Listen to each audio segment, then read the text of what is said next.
할렐루야. 군중 속의 고독이라는 말이 있죠. 많은 사람이 있어도 나와의 관계가 없다면 외롭다, 고독하다. 그래서 군중 속의 고독이라는 말이 있습니다. 어떤 신학자는 성경을 풀이할 때 태초에 관계가 있었다. 하나님이 성경의 얘기를 하실 때 처음부터 하나님과 사람의 관계, 그리고 사람과 다른 피조물과의 관계, 사람과 사람과의 관계가 있었다. 성경을 관계적 관점에서 풀 수가 있다 해서 태초에 관계가 있었다라고 얘기를 했습니다. 우리 하나님께서도 아담이 혼자 있는 것을 좋지 않게 여기셨기 때문에 관계를 가질 수 있는 하와를 만들으셨죠. 함께하는 것이 좋다. 관계가 있어야 된다라고 말을 하는 겁니다.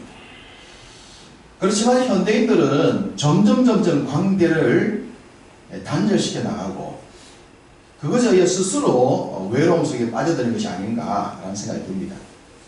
무엇보다 우리나라는 더욱 그런 것 같습니다. 우리나라의 문화가 지금 혼자 문화이지 않습니까?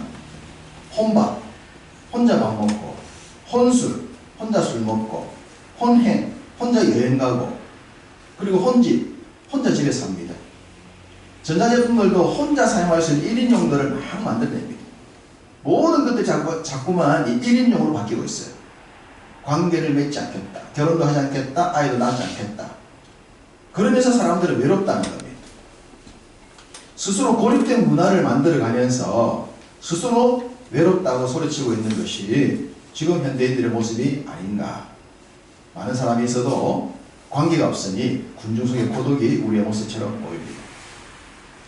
하나님께서 사람이 혼자 있는 것을 좋지 않게 보셨듯이 학문적으로도 사람이 혼자 있다, 관계가 없다, 고립이 되었다라고 말할 때에 아주 심각한 문제가 있다라고 하는 것을 증명을 해냅니다.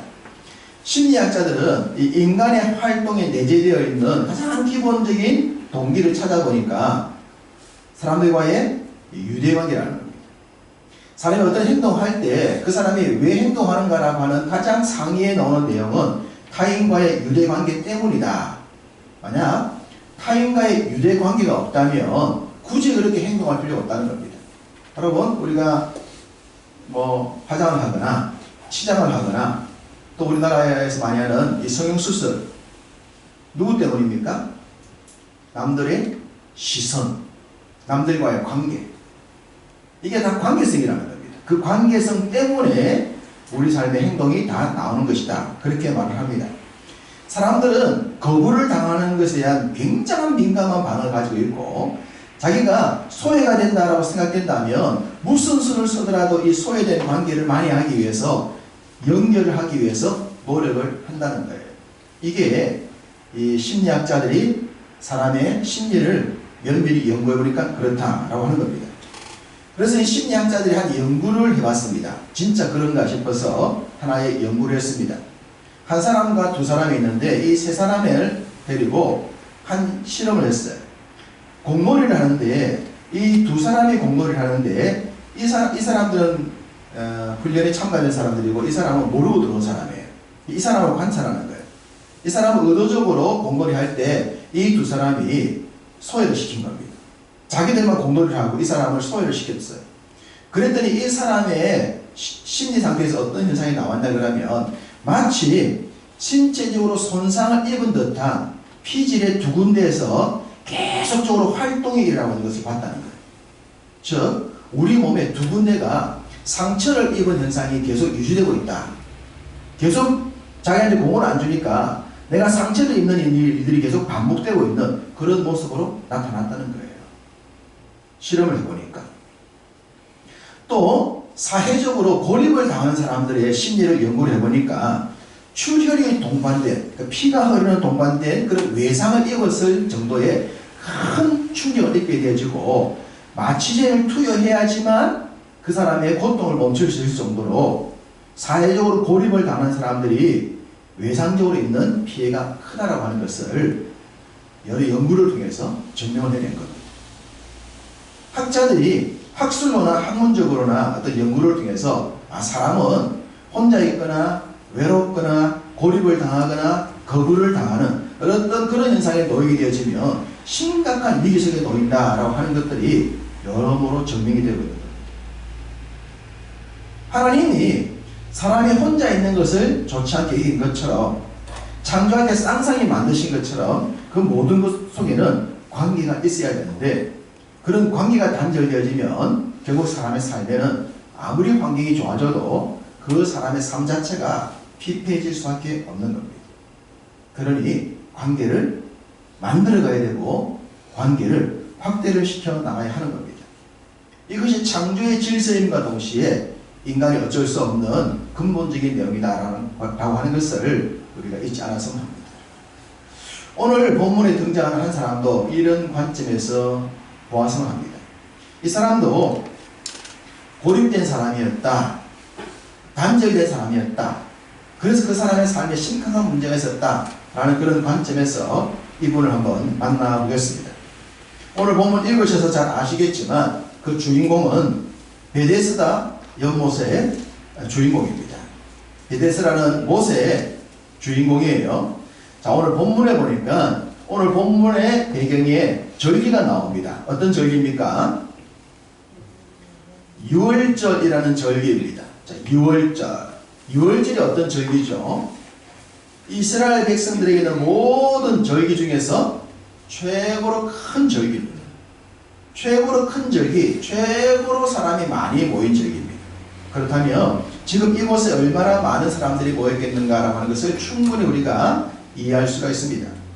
그리고 바로 그 많은 사람이 모인 곳에는 여러 가지 얻을 것도 많은데 그 본문에 어울리게 많은 병자들도 등장하고 있습니다. 본문에 보면 많은 병자가 있고 맹인이 있고 다리 저는 사람이 있고 혈기 많은 사람이 있었다고 말하고 이런 사람들이 항상 상주할 정도였는데 큰 병들이다 보니까 더 많은 사람들이 온 거예요.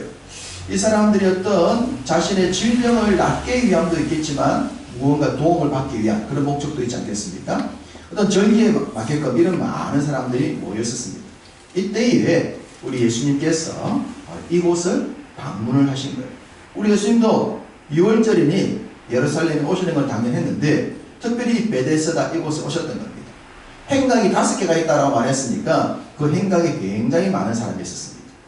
말씀처럼 많은 사람이 있었습니다. 그렇게 많은 사람이 있었는데 그 많은 사람 중에서 주님이 딱 한 사람을 주목합니다.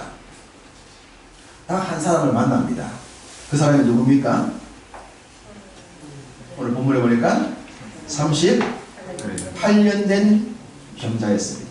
자, 여러분, 이 사람의 나이가 몇 살일까요? 38년 된 병자라고 했습니다. 병이 38년입니다. 이 사람이 태어날 때부터 알았으면 38살일 것이고 어느 정도 자랐다가 질병에 걸렸다면 40은 넘었겠죠. 이 사람이 태어날 때부터인지 아니면 뭐 나중에는 어쨌든 질병에 지배를 받았던 세월이 38년이에요. 여러분, 병에 어떤 고통에 38년 동안 붙들려 있다면 그 삶은 어떻게 되겠습니까? 우리가 성경에 혈류증, 12년 동안 혈류증 앓았던 여인에 대한 내용을 알지 않습니까? 12년 동안 혈류증 때문에 고생했던 여인이 주님의 뒤에 와서 옷자락을 만지는 내용이 나오잖아요. 그 당시 관습을 볼 때 굉장히 위험스러운 일이었거든. 부정한 일이었고. 그렇게 할 수밖에 없었던 것은 그 12년 동안 모든 것을 잃어버렸기 때문이고 너무 큰 고통을 당했기 때문이다라고 성경 말하고 있지 않습니까? 12년도 짧은 게 아니거든요. 여러분, 우리가 병치를 했는데 뭐 코로나도 걸리면 일주일 고생하지만 이게 얼마나 힘듭니까? 그런데 이게 12년? 와. 그런데 38년. 38년이면 인생을 그냥 다 이렇게 고통을 보낸 거예요. 그렇게 힘들었던 한 사람. 그러니까 이 사람이 주님의 관심을 끌기에 충분했겠다라고 생각은 되어줍니다. 그러나 더 중요한 이유가 또 있는 거죠. 단지 38년이라는 긴 세월에만 초점을 맞출 것이 아니라 이 사람의 주어진 환경을 가지고 본다면 충분히 주님이 이 사람을 선택하셨을 이유가 있겠다라는 생각이 듭니다. 자, 오늘 본문에 보니까 주님이 이 사람을 찾아오셔서 어떤 말씀을 하십니까? 내가 낫고자 하느냐라고 물으셨습니다. 여러분, 이 질문 어떻습니까? 질문이 합당해 보입니까? 아니면 좀 이상해 보이는 점이 있습니까? 합당해 보입니까? 또 혹시 좀 이상해 보일 수 있지 않겠습니까?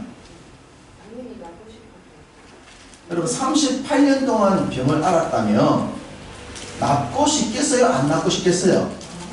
뭐 낫고 싶은 것은 뭐 말을 할 필요 없죠. 뭐 지극히 당연하고 100% 당연한 거죠. 그런 사람에게 너 낫고자 하느냐? 라고 묻는 그 자체가 한편으로는 좀 말을 좀 무시하는 거 아닌가? 아니, 내가 그렇게 많이 아팠는데 찾아와서 아이고 고생합니다, 아프지요, 힘들죠, 이렇게 가야 되는 게 많은데 낫고자 하느냐? 내가 지금 안 낫고 싶은 일입니까? 얼마나 힘들어하고 있는데 그 사람 찾아와서 주님이 낫고자 하느냐? 라고 물으셨어요. 그래서 저는 생각할 때 아니, 이 행편을 모른다 그러면 38년을 모른다 그러면 모르겠지만 주님은 아시는 분 아닙니까? 아시는 분이 오셔가지고 왜 낫고자 하느냐라고 말씀하셨을까? 자, 그럼 낫고자 하느냐라고 물었으면 대답은 어떻게 나와야 됩니까? 대답 어떻게 나와야 돼요? 네, 낫기를 원합니다. 그럴 거 아닙니까? 네가 낫고자 하냐 그러면 예, 낫기를 원하죠. 낫게 해주십시오. 도와주세요. 이래 되는 거 아닙니까? 그게 정상이잖아요. 그런데 지금 이 사람은 낫고자 하느냐? 라고 물었는데 뭐라고 대답합니까? 예, 낫기를 원합니다. 라고 했어요? 안 했어요? 안 했어요. 아니, 그 말을 왜 안 했을까? 낫고자 했다면 낫기를 원합니다. 낫게 해주세요. 살려주세요. 도와주세요. 제발 좀. 그렇게 적극적으로 반응이 나와야 되는데 그 반응이 안 나오고 어떤 반응이 나왔어요?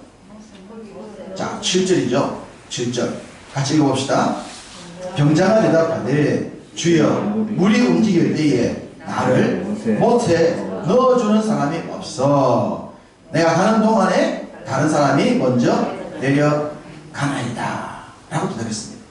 자, 이 대답, 이 무슨 의미겠습니까? 낫기를 원하냐? 낫기를 원합니다.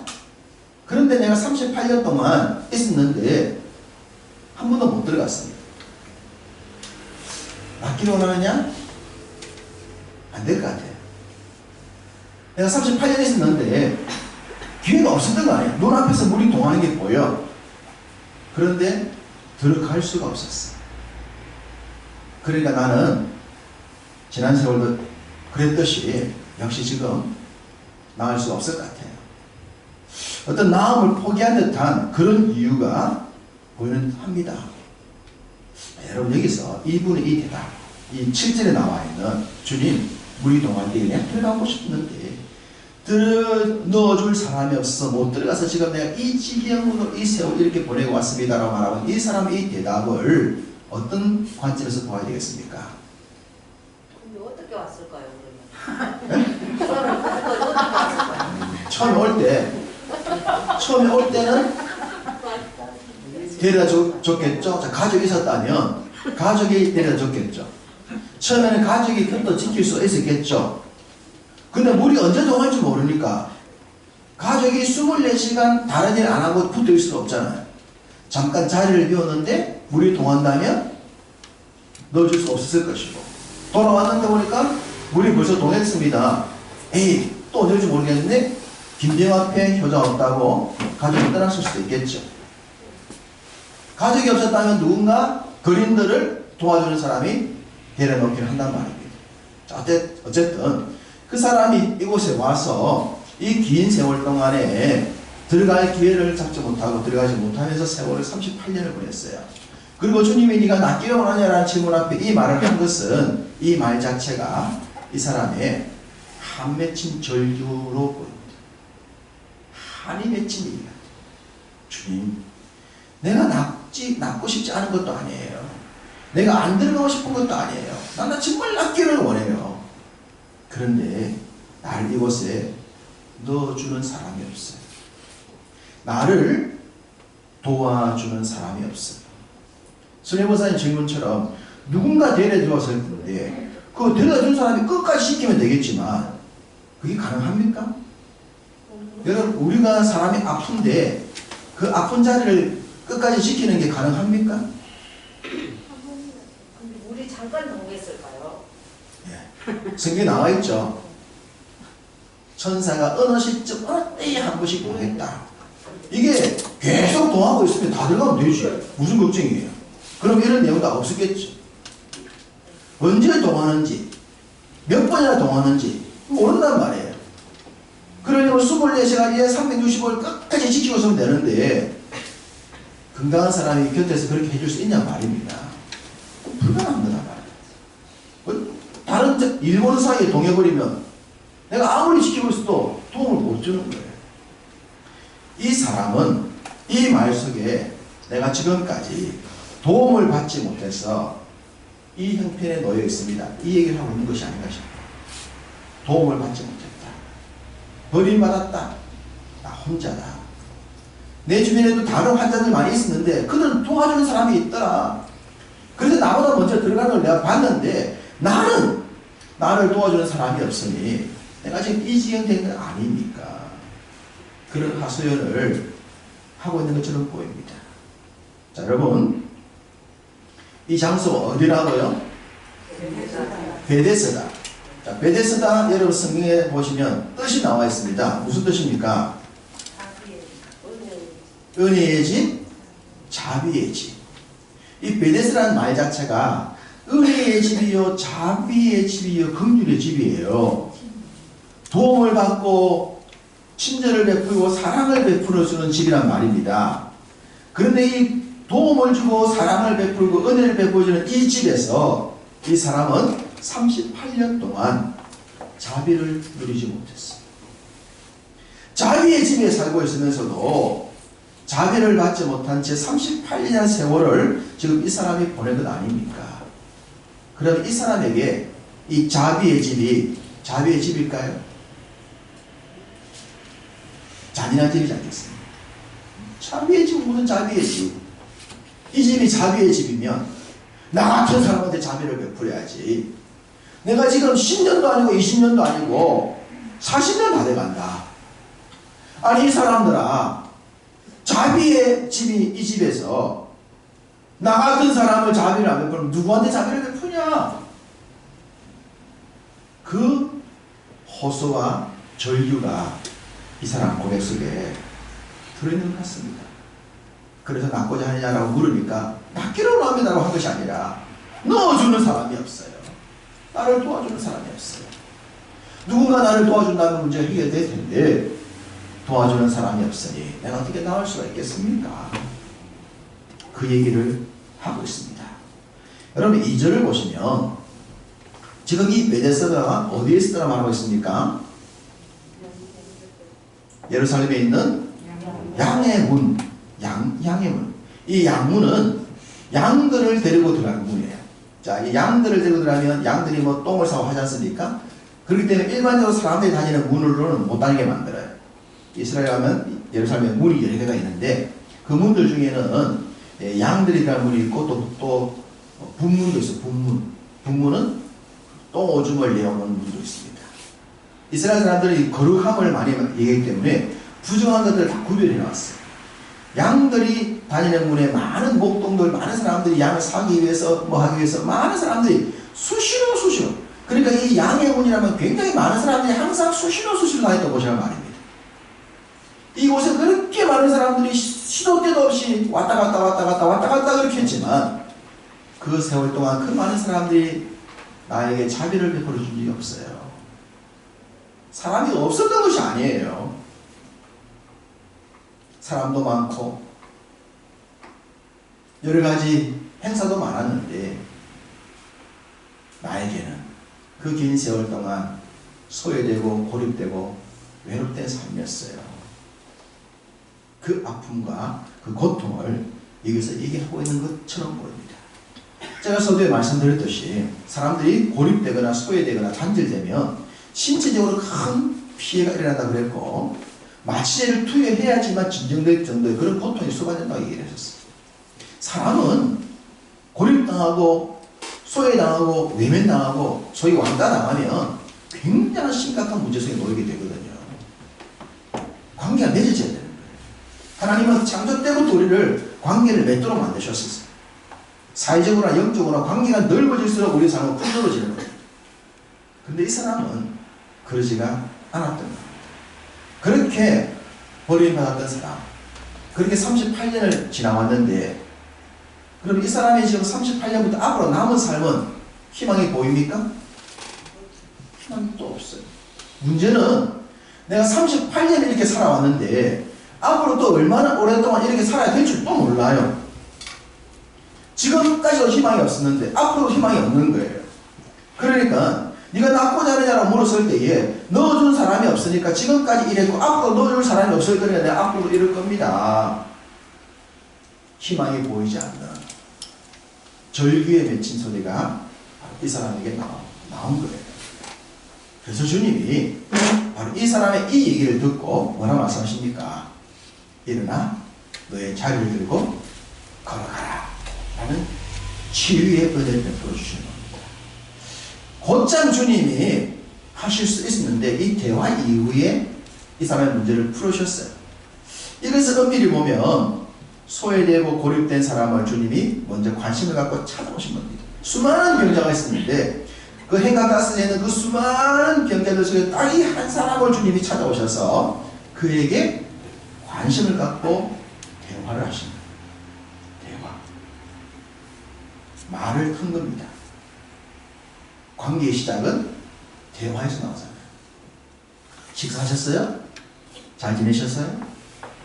어떠셨어요? 첫 번째 만남은 대화에서 시작됩니다. 여러분 우리가 서로에게 대화를 해야 돼요. 그게 관심의 시작이에요. 대화를 하다 보면 속에는 문제가 나오지 않습니까? 이 사람이 지금 내가 38년 동안 있었는데 무리동할 때를 봤는데 이거 지금 하소연을 들지 않습니까? 하소연. 사람이 속에는 하소연을 해야 화가 풀리는 법이에요. 이걸 꼭 안고 있으면 말이지 38년 동안 아무도 나를 안 넣어주고 말이지 이 억눌려 있는 이 가슴의 깊은 것을 지금 주님 앞에 토로하고 있지 않습니다. 아무도 나를 해줄 사람이 없었어요. 이 사람이 지금 낫고 싶습니다라는 대화보다는 고립되어 있던 현상에서 주님과의 소통을 먼저 하고 있는 것이 아닌가. 주님과의 대화, 관계의 회복. 이기고 난 뒤에 이 사람의 진짜 문제의 치유가 그 뒤에 나온 겁니다. 주님이 고쳐주시는 거예요. 일어나 걸어가라. 주님이 맞고 자냐 물을 필요 없이 당당히 하실 수 있었지만 이런 관계를 회복시키고 난 뒤에 고쳐주신 것으로 보입니다.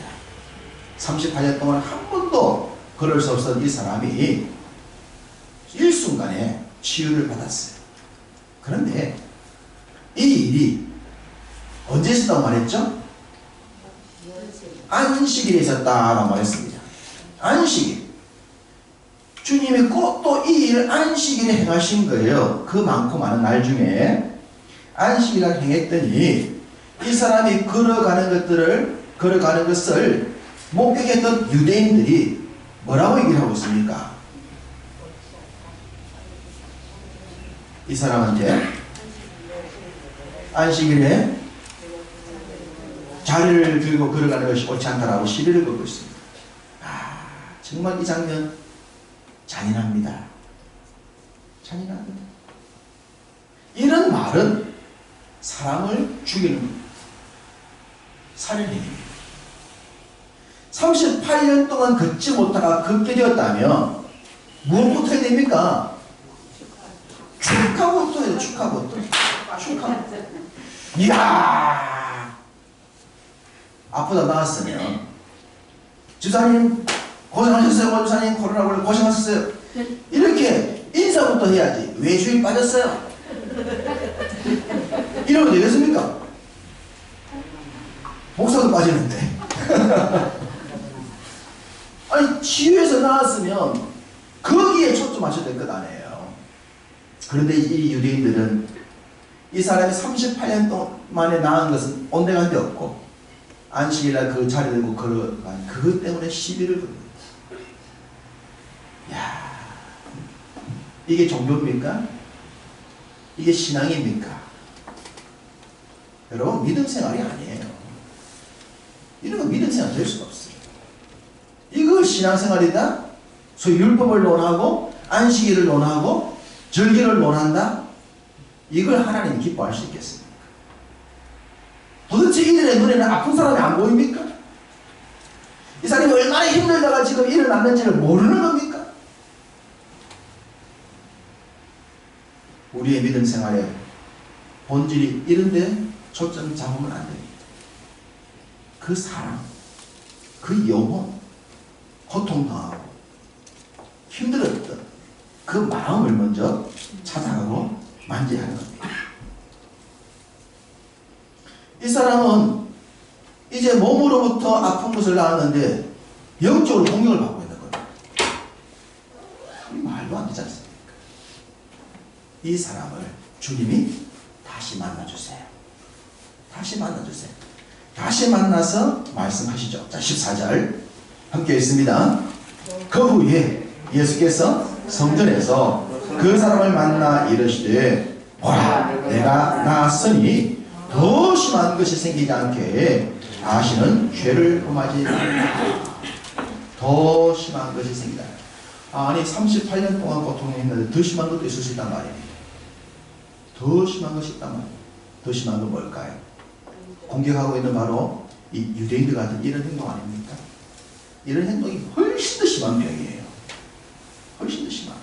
하나님의 은혜를 모르고 사람들의 마음을 알아주지 못하고 약한 자를 이해할 수가 없고 하나님의 치유의 능력을 믿지 않는, 단지 자기들의 관점에서 모든 것들을 판단해버리는 지극히 인간적이고 세상적이고 욕심적인 이런 일들은 38년 병자보다 훨씬 더 심각한 병이에요. 주님이 이 사람에게 더 큰 병에 걸리지 않도록, 이 사람이 죄 때문에 이 병에 걸렸는지는 알 수가 없지만 주님이 이 사람에게 원하시는 것은 더 큰 고통을 당하지 않는 삶을 살아라. 지금까지 38년 동안 힘든 삶 살지 않았느냐? 앞으로 그런 삶 살지 말아라. 질병 속에 어떤 고통 속에 놓이지 말고, 사람들이 비록 공격하더라도 그런 공격에 휩쓸려서 무너지지 말고 넘어지지 않는 삶을 살아야 한다. 치유된 삶을 살아야 한다. 이 말씀을 주고 계십니다. 어쩌면 이런 주님의 말씀이 오늘 이 시대를 살아가는 우리를 향한 말씀이 아닌가라고 싶습니다. 주님이 우리에게 늘 하시는 조심스러운 말씀이 이것 같아요. 야, 너희들 더 큰 문제에 빠지지 않도록 조심해. 더 큰 문제 속에 빠지지 않도록. 우리가 문제 없는 인생을 살 수는 없어요. 다 문제는 있어요. 문제는 있지만 더 큰 문제에 빠지지 않아야 하는 겁니다. 주님이 왜 우리에게 치유와 회복의 은혜를 주시고 말씀의 은혜를 주십니까? 더 큰 문제에 빠지지 않도록 하시려는 겁니다. 인생은 그 자체가 문제예요. 그 자체가 문제이지만 그 문제보다도 해결할 수 있는 능력을 벗어나는 더 큰 문제에 빠지지 않도록 주의 은혜 속에 살기를 원하시는 겁니다. 이 베데스다 연못의 사람을 주님이 고치고 난 데 주신 말씀은 바로 그런 은혜를 향한 하나님의 가르침이요 교훈이라고 생각이 되어집니다. 2023년이 시작이 되어졌죠. 우리가 새로워지기를 원하고 발전하기를 원하는 요소들이 있지 않습니까? 그런 면들을 잘 만들었으면 좋겠고, 이 38년 된 병자처럼 지난 긴 시간 동안 나를 힘들게 했던 것들이 있다 그러면 주님의 은혜 가운데 해결되어질 수 있기를 원합니다. 그래서 우리의 이 한 해가 주님께서 말씀하시는 이 조심스러운 부탁의 말씀처럼 더 큰 문제에 빠지지 아니하고 새로운 은혜로 나아갈 수 있도록 우리를 만나서 해결해 주시고 새로운 방향을 제시해 주신 그 말씀처럼 주의 가르침을 잘 받고 따라들여서 주님의 뜻에 적합하게 또 땅의 삶을 행복하게 살아가는 여러분 다 되시기를 주님의 이름으로 축복합니다. 아멘.